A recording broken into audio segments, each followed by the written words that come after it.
ప్రపంచవ్యాప్తంగా క్యాన్సర్ బారిన పడి లక్షల మంది చనిపోతున్నారు. క్యాన్సర్ పేరు వింటేనే చావు అంచుకు చేరుకున్నట్లుగా భావిస్తూ ఉంటారు. క్యాన్సర్ చికిత్స కోసం లక్షలు ఖర్చు చేయాల్సి వస్తుంది. అయినా బతికి బట్టగడతారన్న నమ్మకం ఉండదు. ఇటీవల కొంతమంది క్యాన్సర్ బారి నుంచి బయటపడ్డ కొంతకాలానికే మళ్ళీ క్యాన్సర్ తిరగబెట్టడంతో చనిపోతున్న వారి సంఖ్య ఎక్కువగానే ఉంది. రెండోసారి క్యాన్సర్ బారిన పడితే శారీరకంగానే కాదు మానసికంగా కూడా కుంగిపోయి చనిపోతున్నారు. అలాంటి వారి కోసం ముంబై కేంద్రంగా పనిచేస్తున్న టాటా ఇన్స్టిట్యూట్ గొప్ప శుభవార్త చెప్పింది. ఒకసారి క్యాన్సర్ బారిన పడి కోలుకున్న వారు రెండోసారి క్యాన్సర్ రాకుండా నిరోధించే టాబ్లెట్ని రూపొందించినట్లు Tata Institute of Fundamental Research ప్రకటించింది. ఇందుకోసం 10 ఏళ్ల పాటు ఎన్నో పరిశోధనలు చేసి చివరికి ఈ దివ్య ఔషధాన్ని కనుగొన్నట్లు పరిశోధకులు వైద్యులు తెలిపారు. రెండోసారి క్యాన్సర్ బారిన పడితే దాన్ని అడ్డుకోవడమే కాదు, రేడియేషన్ కీమోథెరపీ కారణంగా తలెత్తే దుష్ప్రభావాలను సైతం ఈ టాబ్లెట్ తగ్గిస్తుందని చెప్పి TIFR పరిశోధకులు పేర్కొన్నారు. ఈ టాబ్లెట్ల గురించి senior cancer surgeon doctor Rajendra Badwe మాట్లాడుతూ, ఈ దివ్య ఔషధాన్ని ఆవిష్కరించడానికి 10 ఏళ్ల పాటు నిర్విరామంగా ఎంతోమంది పరిశోధకులు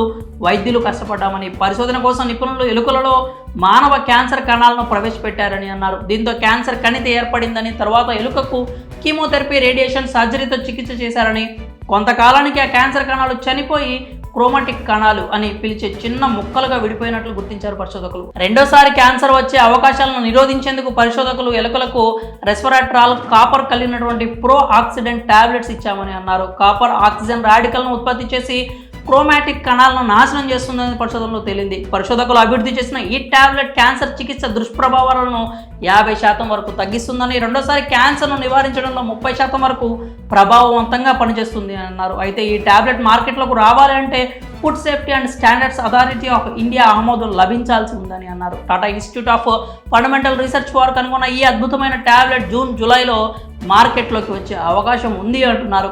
ఈ టాబ్లెట్ ఎంతోమంది క్యాన్సర్ బాధితులకు వరంగా మారనుంది. క్యాన్సర్ చికిత్సను మెరుగుపరచడంలో ఈ టాబ్లెట్ చాలా వరకు సహాయపడుతుందని సీనియర్ క్యాన్సర్ సర్జన్ అంటున్నారు. క్యాన్సర్ చికిత్స కోసం లక్షల్లో ఖర్చు చేయాల్సి వచ్చేది ఈ టాబ్లెట్ కేవలం 100 రూపాయలకు కాస్త అటు ఇటుగా అందుబాటులోకి తెస్తామని సంస్థకు చెందినటువంటి పరిశోధకులు చెప్తున్నారు. ఇది పేదవాళ్ళకు ఎంతో ఉపయోగకరంగా ఉంటుందని ఆయన పేర్కొన్నారు.